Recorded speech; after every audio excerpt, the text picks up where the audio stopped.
Happy New Year, everybody! MJ2005 Gundam here, and today I'm going to be reviewing the real grade Sinanju from Mobile Suit Gundam Unicorn. Now, yes, I know, I'm a few years too late to the party in terms of the real grade Sinanju, but yeah, my dad bought this thing for his own, Christmas present, and I only finished it now, way too late, I know, but yeah. I really enjoyed building this thing, somewhat, because this thing is just a pain in the ass in some places. First of all, this thing really looks nice, it looks really accurate, and I like the gloss and the gold chrome over here on top of the matte-ish satin black that is made for the black pieces, and the gray piping over here. The piping is actually like a really flexible rubber. So that's really nice. So there is no articulation really too limited by the piping over here, but the gloss is where this thing falls apart. I know some pieces are undergated, but there are a lot of gates that actually require me to sand down, so I kind of destroyed the finish in some places. It's not really too obvious if you do not just deliberately look for it, but it's kind of annoying that you would have to either reapply gloss or not clean this thing up at all. The one thing that I have a gripe with about this thing, well, it's not the waist. Everybody is complaining about the waist. Yes, it's flimsy, I agree, but it is not as flimsy as to cause it to be a nuisance. The real nuisance is the backpack. The backpack actually just flops about because it's just that slide down lock. And yeah, also the head kind of falls apart really easily, falls off. But this piece right here, this piece is the pain in the ass, the bane of my existence, because there are two pegs on the side chest pieces over here that connect into this thing. Now, I cannot get them to connect, and yeah, it's just painful. I have to cut the pegs off just so they do not get in the way and actually glue this piece on. Yeah, it's really stable now. It really does work, but man, getting this thing to fit on the pegs, I tried multiple times. I even kind of broke the piece right up here. You guys can kind of see the crack. I actually broke this piece trying to get that to fit.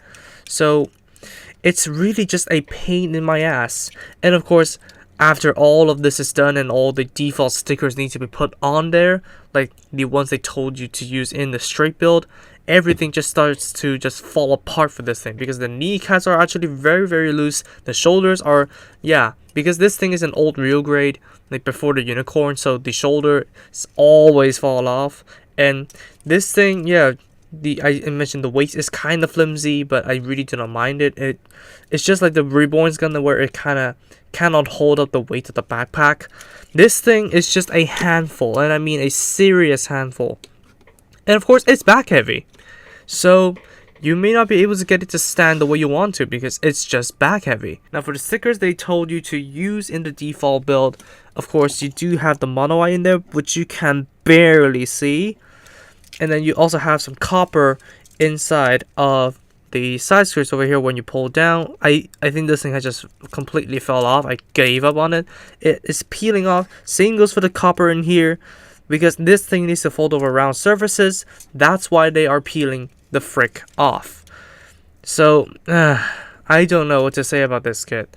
Man, isn't this thing just pretty much average? But then again, it's an old real grade, and for a kit that reuses the Mark II frame with some extensions, this thing holds up okay. Articulation wise, I don't think you're really gonna expect too much differences. So for the head, you have a ball joint and a neck joint. The collar, not the collar, the neck piece of armor over here does actually flop about, so you can hear some clanging, some side to side over here. There's no real 360 because of the gigantic collar. And then the arms over here, they can rotate, but as you rotate, the shoulder armor is just gonna fly off. And then the shoulder armor, it can move out that far. The arms, they cannot really move out due to the hindrance of the shoulder, so it's kind of like the Jinx. You cannot really move them out. Rotation above the elbow, bend at the elbow at two joints right here. Looking pretty nice, and you can see the beam saber handle housed in there. Pretty nice that they really seamlessly added that feature in. The waist, yeah, rotation, a little bit of rotation and a little bit of crunching, which is very damn loose. Front skirts can move, side skirts can move out of the way, and then the back skirts, they can move. but it kind of affects the front skirts because they are connected together with a pipe. And then the waist does have the drop down mechanic of the real grades, but I'm not going to try to do it because it's an old frame. It's just rock solid stuck in there, so I really won't try just in case I break this, because again, this is not mine. The legs can go forwards, go backwards, go outwards, all the way. Pretty solid. Rotation above the hip. A double jointed knee. Pretty decent articulation, but it isn't really that breathtaking armor separation in there. The side thrusters can rotate, and they are on a double hinge. Now this is one of the issues for one of my side thrusters, because the clip doesn't hold on strong enough. So whenever I try to pull this thing, it just comes off. But there's a double joint in there. The ankle flap can move up. The ankles can move up and down. Side to side a little bit. Rotation a little bit, and the toe can just move. Like so. And then over here you have thrusters that can move and the flap that can move. And then on the backpack, the binders over here can rotate in and out. They can kind of rotate up and down. And then these things can open up, I'll show you later. And then the fuel tanks over here are just on ball joints. So all in all, articulation for the real grade Sinanju, it's really just average for a real grade. But yeah, the kneecaps always fall off. For God's sakes. Just for that armor separation, you had to compromise the stability of this thing, Bandai. What the hell?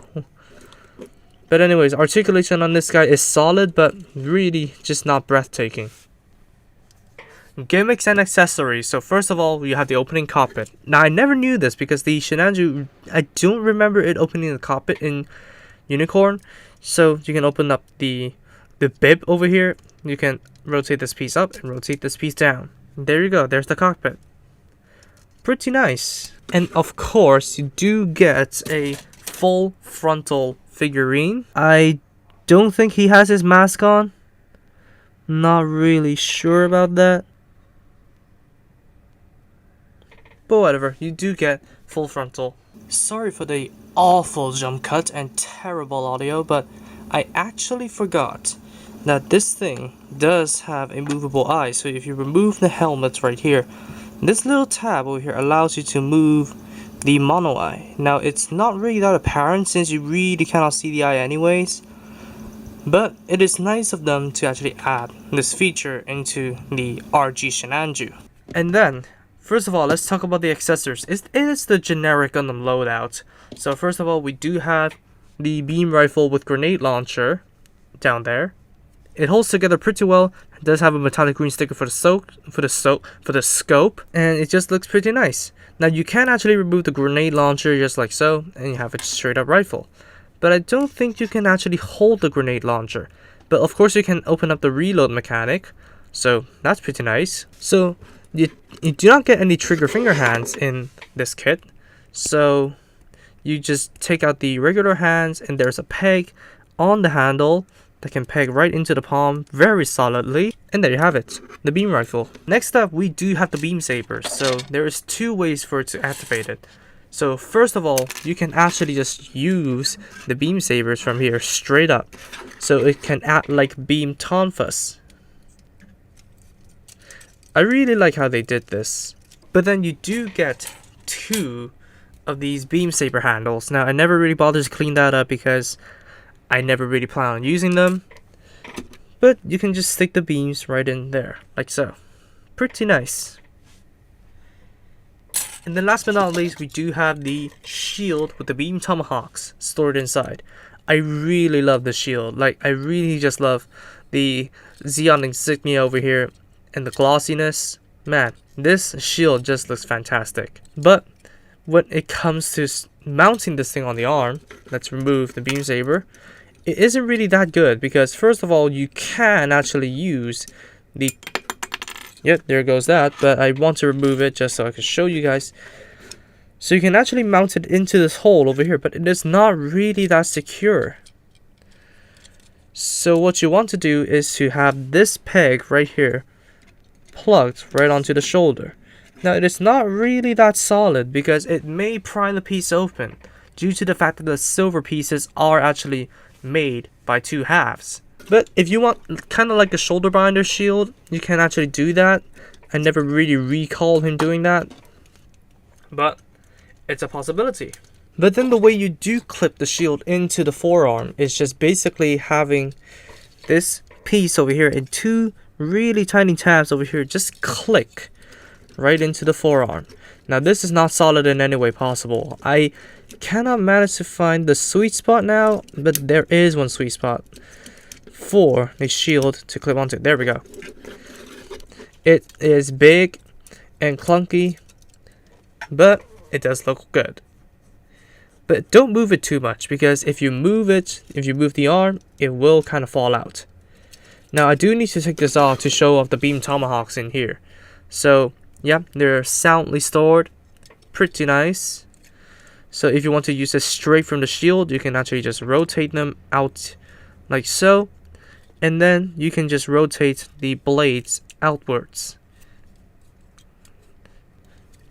Now there are two types of beams for the beam tomahawks. So first of all, there's the short one right here. Do not know why you would want to use the short one in the shield form, but okay. I know they're for use in the hand, but it does look nice on the shield. And there goes the blade. But then the other ones are the iconic kind of like shape over here. So these are actually for use in the shield, and the ones that I actually remember it using. So there you have it. But of course, these things can also be used in the hand. So what you want to do, I want to just take off the shields, just remove them from the shield right here. I'm going to leave that off to the side. And now you unplug the blade over here and plug it right back onto the third hole from the top. Same goes for here. And then you can just connect them together. Just like so. And then you just take off the hand. Just plug it right back in there. And the friction itself is enough to keep the tomahawks in the hand. Man, these extensions are not staying on well. But that's all the accessories for the real grade Sinanju. Now you do also get a few hands. So of course we do get a round fingertip open hand for dynamic display. And of course, since this thing's frame is based off of the Mark II, I remember, you do get the articular finger hands, which are square fingertipped. So if you want to use these, they're not going to be anime accurate. Not that you want to use these anyways, because these are practically useless and excluded from recent real grade kits.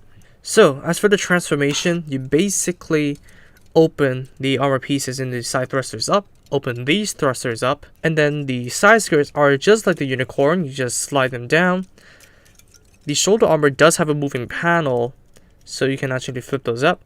And the most drastic change is in the backpack. So I'm going to take it off and show you guys how to transform this thing. Now, this is where things get dicey, because the backpack panels do not hold well.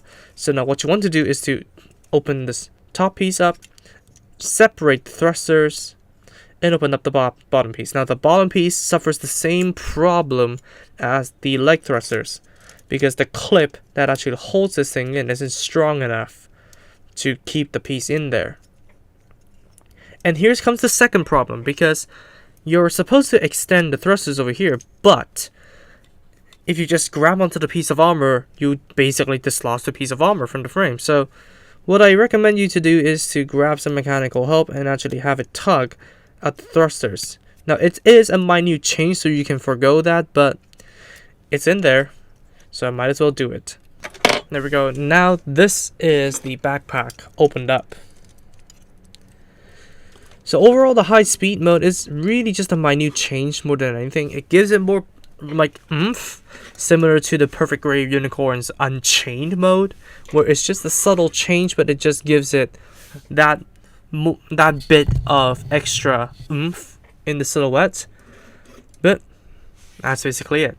So that is basically everything that is included in the Sinanju kit. For comparisons, of course, it will be insulting if I do not bring in the Real Grade Unicorn to compare it with.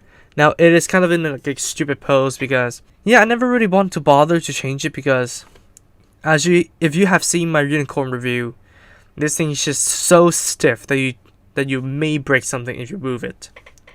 But they do look good together. And now let's compare the Sinanju to the matte coating Sazabi right here. They are similar in size. However, the Sazabi is just that much thicker than the Sinanju. That basically justifies why the Sazabi has a jumbo box while the Sinanju doesn't. Plus, the Sazabi has a fully original frame, and it doesn't rip off of the Mark II or any other real grade for that matter, and uses extension parts to basically extend the silhouette. But I do prefer the gloss over the matte. But however, the matte is more easy to work with. Now, this is just a random comparison. The Mars 4 Gundam. Now you can see how tall the Sinanju really is compared to like a somewhat average height Gundam. So that's gonna do it for the real grade Sinanju review. Now, predictions here. P Bandai real grade Sinanju style. Whether or not it's the narrative version, I don't care. But anyways, what do I think of this kit? Well, oh my god. I really just cannot. I really want to gush over this kit. I really do, because I can work around the gloss coating, the chrome. The chrome looks nice. The matte-ish black that makes up the black detail looks pretty nice. But that is where the praise ends, because this thing just has a lot of issues. Now the waist, everybody was just talking about the waist, but the waist isn't my biggest problem. The biggest problem is the back piece over here. And after assembling it, the panels on the back pad do not hold up together. The arm extensions do not hold up together. The kneecaps always fall off, and basically this thing just suffers from being an old real grade. Like, and especially, and basically putting the same thing down. Like, this thing reuses the Mark II's inner frame, but I'm not really going the same path, because the waist is not my biggest problem. As I did say, the problem is the extensions do not hold up well, and of course the clips over here. And yeah, there we go again.